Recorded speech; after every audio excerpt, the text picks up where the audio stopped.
#1 cable news show for 16 years and counting. Thanks for staying with us. I'm Bill O'Reilly in the personal story segment tonight, disrespecting the national anthem on the 15th anniversary of the 9/11 attack. 4 Miami Dolphins players, mimicking Colin Kaepernick, knelt during the national anthem yesterday.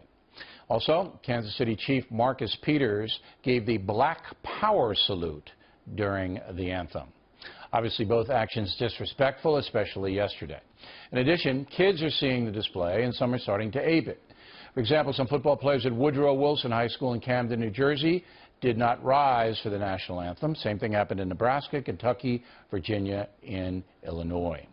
The tragedy of this is that it is based upon a false premise. The Black Lives Matter assertion that young black American males are actively being hunted by police.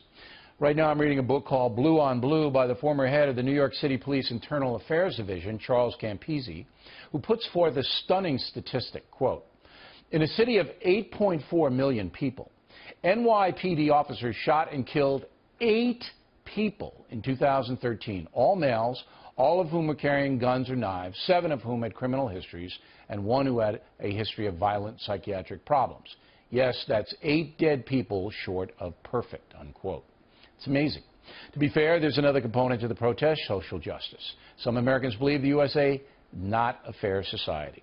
Joining us in Washington, Charles Krauthammer. So let's take the disrespect first. You see a problem on 9/11 with the Black Power thing and the kneeling? I see a problem whether it's 9/11 or not. It is an active form of disrespect, and that's the reason they do it, as a way to get attention and as a way they think to express their protest. And there's a reason I think that you get some imitation from kids in high school is because the current educational system, the current history textbooks, are basically catalogs of the pathologies of American history. They're all about the racism, sexism, xenophobia, all of the sins of the fathers cataloged, and that's what a younger generation is being taught. I'm amazed that there isn't more of this. I do think, however, that it is relatively benign in the sense that if this is the worst of the dissent, if this is the worst of the expressions of anti-Americanism, then I think the country is doing rather well. But it's 50, growing. 60 years it's ago. growing, though. Well, I don't know. It What's starts the with evidence? one guy, then it goes to other people, now it goes to the kids, and it'll circle back. Let me ask you a question. In San Francisco now, one of the school board guys is thinking about taking George Washington's name off a high school in the city because Washington was a slave owner. Okay? So those of us who understand who George Washington was and how heroic he was in the forming of this nation, we have to defend Washington. How do you do it?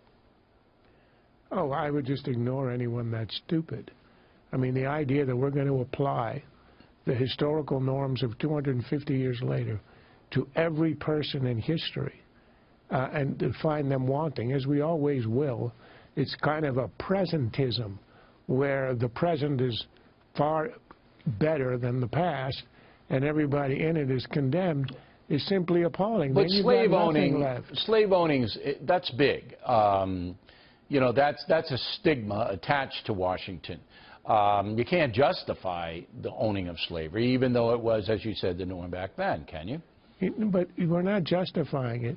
What you're saying is everybody historically has to be judged by their historical context, by the world they are living in, and the way we see the world clearly.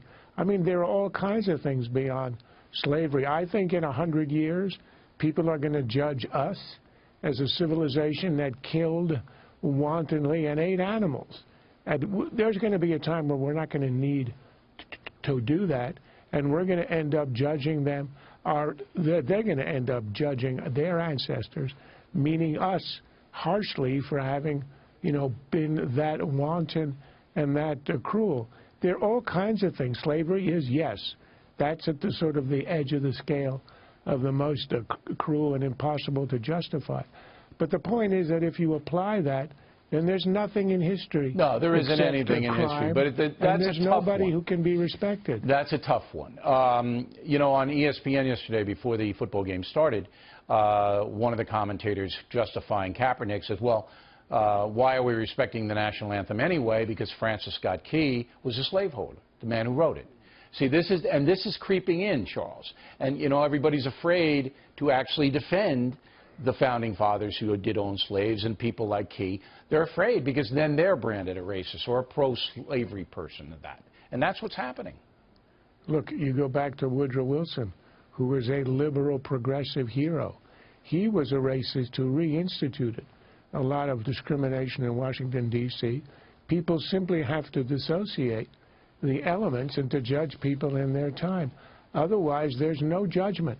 You simply have to condemn anybody who preceded us, and I'm sure when you're judging our generation, there are going to be things found about us that are going to be utterly insupportable. Sure.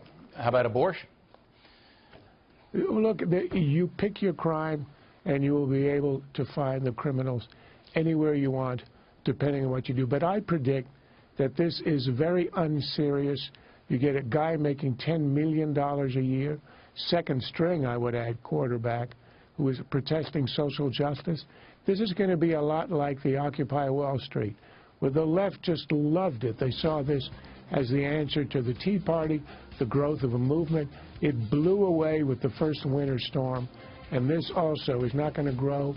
Yes, it will grow a little bit, and then it will also blow away.